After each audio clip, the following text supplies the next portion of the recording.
Welcome back to another deep dive. Today we're going to be talking about super billionaires. Super billionaires. Yes, people worth at least $50 billion. Hmm.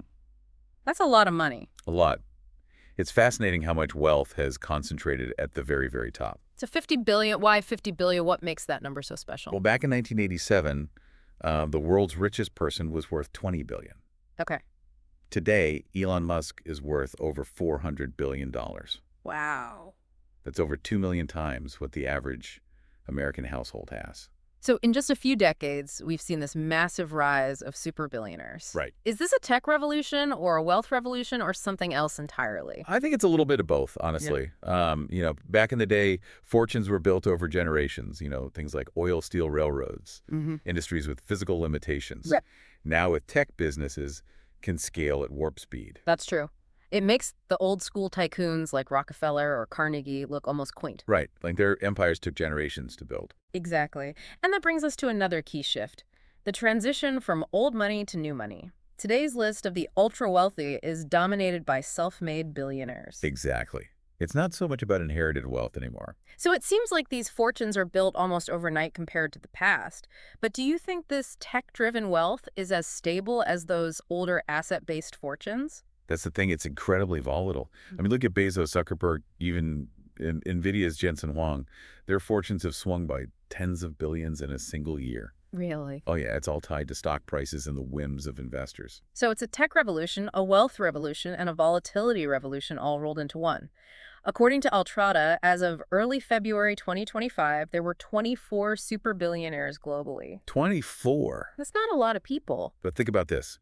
That tiny group controls over 16% of all billionaire wealth. That's a big chunk. Back in 2014, it was just 4%. So that's 16% that represents a combined net worth of $3.3 trillion. Wow. That's roughly the same as the entire GDP of France. That's insane. So we've got tech globalization and a shift in how wealth is created. What else is fueling this super billionaire boom? Well, some factors are less obvious. For one, antitrust laws are struggling to keep pace with the tech sector's rapid growth. So these tech companies might be getting a bit too big for their britches. Yeah, potentially. Yeah. You see, today's tech giants, they often control these essential platforms, vast amounts of data. So it creates huge barriers for new companies to even enter the market. I see. Nobel laureate Joseph Stiglitz, he argues that current laws, they were designed to deal with something like Standard Oil. Right. They just aren't equipped to handle the unique challenges posed by these tech giants. Right. It's a whole different game. And then there's the issue of taxes, right? I've heard that super billionaires have become masters at minimizing their tax burdens. Oh, absolutely. Is it really a level playing field when it comes to taxes? That's a great question, and honestly, it's a complex issue. Super billionaires, they're able to navigate these loopholes and legal complexities that are simply beyond the reach of, most individuals and businesses. Right. Another factor is the U.S. legal system itself. It offers strong protections for intellectual property. Okay. Now, while this is intended to encourage innovation, some argue that it can actually stifle competition. Oh, how so? I would think protecting intellectual property would be a good thing. You would think so, Yeah. but Luigi Zingales, an economics professor, he argues that this protection can go too far. Okay. It creates a system where a few companies can dominate entire industries. It becomes harder for newcomers to compete, which ultimately leads to greater wealth concentration at the very top. So it's a complex interplay of factors. Technology, legal systems, globalization. It's almost like a perfect storm brewing for this kind of wealth accumulation. But how does this actually impact us in the real world? It's easy to think of this as a problem for someone else to worry about. Well, that's where it gets really interesting. Think about it this way. The world's 24 super billionaires, they have a combined net worth equivalent to the GDP of France. Wow. This means that decisions impacting millions, from climate change solutions to healthcare access, they're heavily influenced by this tiny, incredibly powerful group. Right. And all of this is happening against a backdrop of increasing global economic disparity. While super billionaires are reaching unimaginable levels of wealth, the gap between the ultra-rich and everyone else continues to grow. So that raises an interesting question. If a significant portion of this wealth is concentrated in the hands of just a few individuals, does that actually hinder economic growth for the rest of us? That's a great question. Maybe we should explore that a little further. Yeah, let's dig into that. Let's take a closer look at how this wealth is actually being used and what it means for the future of the global economy. Yeah, it really makes you think about how the actions of these 24 individuals can ripple through the global economy. So let's take a closer look at how this wealth is actually being used, and what it means for the future. Okay, so we know that a lot of these super billionaires made their fortunes in tech, Right. but are there other industries represented? Oh, yeah. It can't just be all Silicon No, Valley. no, no. It's a diverse group in terms of industries. Yeah, Of course, you've got the usual suspects, Elon Musk with Tesla and SpaceX, Jeff Bezos with Amazon, Mark Zuckerberg with Meta. right. But who else is there? Hmm. Give us some of the less obvious names. Well, for starters, there's Bernard Arnault. Go. He's the head of LVMH, that massive luxury goods conglomerate. Right. He's actually the third richest person in the world right now. And then you've got several members of the Walton family in the super billionaire category, Oh, the Waltons. heirs to the Walmart fortune. All right, so retail still has a place at the ultra-rich table. Yeah, for sure. What about someone like Warren Buffett? He's been on these wealth lists forever. Oh, yeah, he's a fascinating case study, actually. Okay. Buffett, he represents a more traditional approach to wealth. His focus on long-term value investing through Berkshire Hathaway, Right. it really stands in stark contrast to the rapid growth and volatility we often see in the tech world. That's a good point. It shows that there are multiple paths to becoming a super billionaire. Exactly. What about industries we might not expect? Anyone we wouldn't guess would be on that list? Well, we've got Zhongshan Chan, for instance. Okay. He's a self-made billionaire who founded Nong Fu Spring. Nong Fu Spray. Yeah, the bottled water giant. Bottled water. It's not exactly a cutting-edge tech company, but, he's managed to amass an incredible fortune in a relatively traditional industry. So we've got tech retail investments and even bottled water.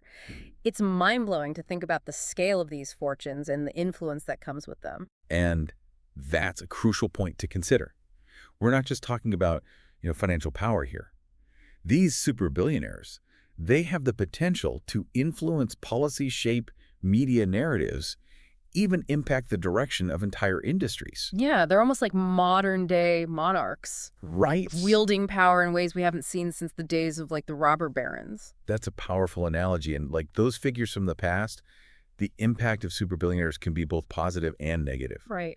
On the one hand, they have the resources to, drive innovation fund philanthropic causes, even tackle global challenges. Right. But on the other hand, they can exacerbate existing inequalities, Yeah. distort political systems, shape a world that benefits their interest above others. So it's not a black and white issue. No, not at all. It's a complex web of influence and impact. Exactly. And that's why it's so crucial to have these conversations, to examine the role of super billionaires in our world with a critical eye. Okay, so we've talked about the industries they represent, the influence they wield. But I have to admit, I'm also a little curious about the lifestyles of the super rich. Let's face it, there's a certain fascination with how they spend their money. Oh, for sure. I mean, we've all seen the pictures of the mega mansions and private islands. Right. I'm ready for some serious property envy. Well, get ready, because their real estate holdings offer a fascinating window into that world. Altrata reports that every single super billionaire on their list owns at least $100 million worth of personal real estate. $100 million, that's probably just the tip of the iceberg, right? Oh, you're probably right. These folks are masters at using shell companies and trusts to shield their assets, so the true scale of their holdings is likely much higher.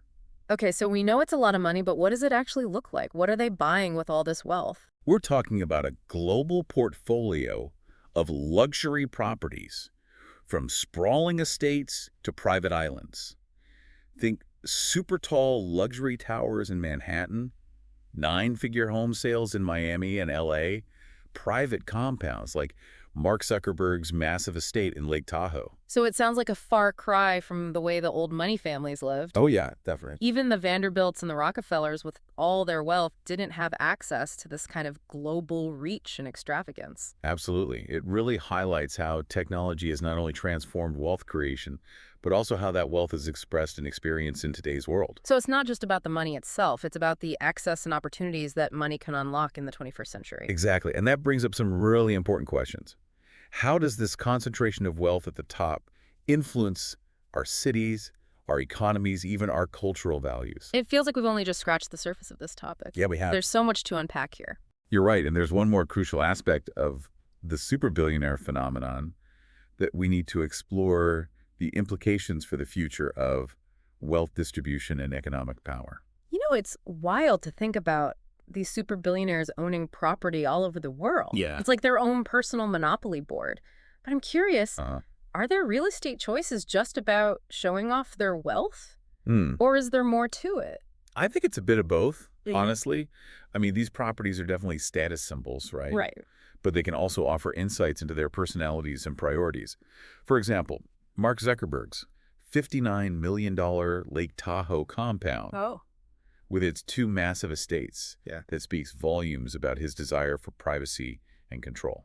Yeah, it's kind of ironic, isn't it? Yeah, The guy who created Facebook, this platform designed to connect everyone, right. wants to escape to a secluded mountain hideaway. Right. It's like he's seeking refuge from the very world he helped create. And then you have someone like Sergey Brin, co-founder of Google. He quietly purchased a $35 million Malibu home right before his divorce. Oh, really? Yeah, classic case of a tech mogul embracing the California dream, even amidst personal upheaval. Wow. So it's not just about the money, it's about the stories behind these purchases and makes you wonder what's going on behind those gilded gates. Right. But are all super billionaires snapping up these extravagant properties? Hmm. Are there any who kind of buck the trend? Absolutely. Take Warren Buffett, for example. He famously still lives in the same modest Omaha home he bought way back in 1958 for just $31,500. Talk about a long-term investment. That's such a stark contrast to the lavish spending we often associate with the ultra-wealthy. It is, and it reinforces his image as this down-to-earth, frugal guy. Yeah. It's a core part of his persona. Right. But even Buffett has his indulgences, right? Oh, of course. He owns multiple private jets, after all. It seems like even the most frugal billionaires have their weaknesses. That's true. But I've also heard that some billionaires are using their real estate to make a statement, to express something beyond just their wealth. You're right. Some of their choices reflect their values or, philanthropic interests. Right. Take Michael Bloomberg, for instance. Okay. His real estate portfolio includes a stunning Beaux-Arts limestone mansion on Manhattan's Upper East Side. Wow. It's a historic landmark, Yeah. beautifully preserved. So instead of, a sleek modern penthouse, Right. he opted for a piece of history. It's like Yeah. he's making a statement about his commitment to preservation and architectural heritage. Exactly. And then you have Alice Walton, daughter of Walmart founder Sam Walton. She owns a $25 million duplex condo at 515 Park Avenue, Okay. a building known for its understated elegance. It's a far cry from the flashy, over-the-top properties that we often see. So even within the world of super billionaire real estate, there's a range of styles and motivations. But one thing seems clear. These properties are about more than just having a place to live. They're symbols of power, prestige, and influence. Absolutely. And they provide a glimpse into the values and priorities of the people who are shaping our world. Well, I think we've covered a lot of ground today. From the speed of wealth creation in the tech world to the global scope of super billionaire real estate. Right. We've really taken a deep dive into this fascinating and complex topic. Yeah, we've explored how this unprecedented concentration of wealth impacts everything from our economy to our culture. Yeah. And we've even gotten a peek behind the curtain at the lives and choices of these ultra-powerful individuals. But perhaps most importantly, we've raised some crucial questions about the future of wealth distribution and what it means for the rest of us. Exactly. As we move forward, it's vital to consider, how we can ensure a more equitable and sustainable future where prosperity is more broadly shared. It's a conversation that requires careful thought and open dialogue. Well said. And on that note, I want to thank you for joining us on this deep dive into the world of super billionaires. We hope this exploration has sparked your curiosity and given you some food for thought. Absolutely. Until Yeah. next time, keep exploring, keep questioning, and keep diving deep into the topics that matter most.